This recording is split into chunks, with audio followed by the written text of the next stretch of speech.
So here's a nice good old Australian made extension cord, Burton brand. But whatever it's made of, it's all swollen, shrunk a bit. And it's got this glue in it that they moulded it with. And unfortunately this glue seeps out the plug holes.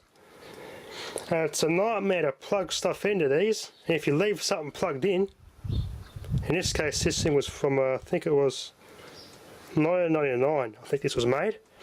And this was up in the shed on one of the lights, and it's been plugged in since, well, since at least 2005. Because the cord was plugged into the socket so long, we couldn't get it to unplug. The pins got glued into this bloody thing. I don't know what they did, but whatever glue they used, it's an absolute bloody fail. The date code on the, it's a Burton brand. When they used to make stuff in Australia. Pretty sure it's late 90s, early 2000s it's called. But whatever glue's in this thing, you just can't plug stuff into it. I'm going to have to cut this socket off and just make it into a normal cord, I think. That socket is just buggered. Just cannot plug anything into it. And for an Australian made cord, come on. Surely they would have done something to fix that. I would expect this from a Chinese cord, but not from an Australian cord. This cord was made just when they stopped making extension cords in Australia, so that's as much as I can get this in to plug in. I cannot get in any more than that, and if I did, I'd probably lick the pins out of that bloody plug trying to unplug it. I want to try and wear these bearings out. This is a pen holder, a swivel turntable based pen holder for a desk.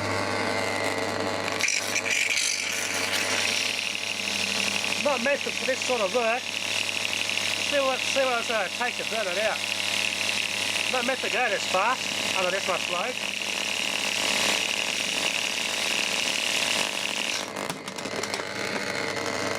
It runs quite well like that. It's quite happy.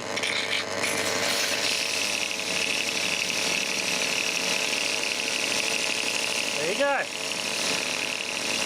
Not meant for this sort of work. It's only meant for sitting on a desktop with pens in it.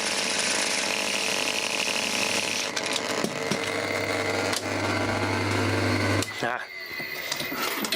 Bloody capacitors really going in there. Let's have a look inside this little turntable assembly. I think it's probably because it's too well greased in there. Let's go faster. Took us time to boot up. Haven't turned it on in a long time.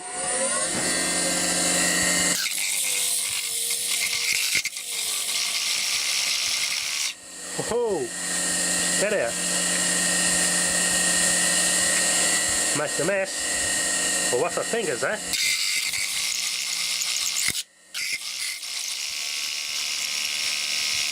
going fast. Damn!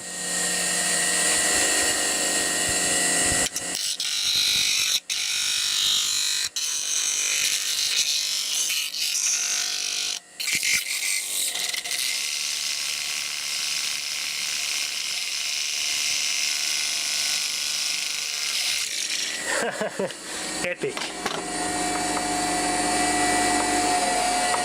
Run that backwards actually so it tightens itself up. The mess it made in the front of that thing there. And polish the shaft a little bit. Look at that. Oh, it actually bonded the screw lost its threads. Epic. Yeah.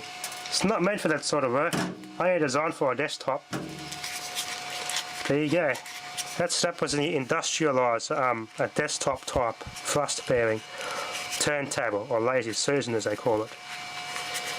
They don't like being industrialised, do they? Although the bearing and everything in there is okay. It's just this middle part gave way a bit. Not a more reliable way of ever driving these things till they fail. Okay, I wonder why this thing clipped off. Unless I can make the cords changeable on these. I always wonder why these things are so solid. Why this wall wart's so solid. It's all epoxied. Makes it waterproof. Good idea. 12 volt 0.4 amp wall wart. That's actually waterproof switch mode type. Nice. Plug in any old thing in there. That just sat in there, and that just clipped on the back. Clipped in between there and there. Well, very well made actually.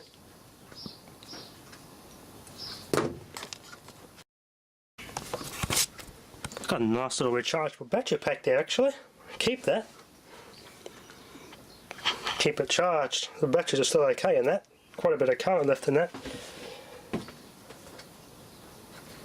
Let's look at this USB modem again. Designer Larry Chang. Relay in there. Little transformer. 2005. Sunbolt. Never used one. I'm not sure. A USB modem's like a router, I suppose. Powered by USB.